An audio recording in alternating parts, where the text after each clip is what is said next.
In this video, I'll show you how to use Google Gemini's reasoning feature. First, open the Gemini app on your device. Once you're in a chat, tap on the Model or Options menu at the top of the screen.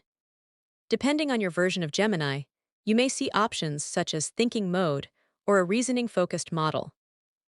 If you don't see it right away, tap on the Settings or Thinking options and look for the Thinking Level setting. From there, change the thinking level from Standard to Extended. This gives Gemini more time to reason through complex questions and provide more detailed answers.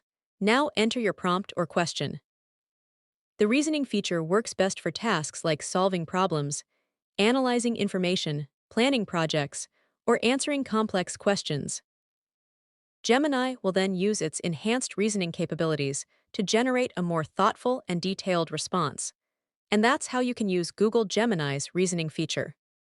If this video helped, make sure to leave a like, subscribe for more quick tutorials, and turn on notifications so you never miss a new guide.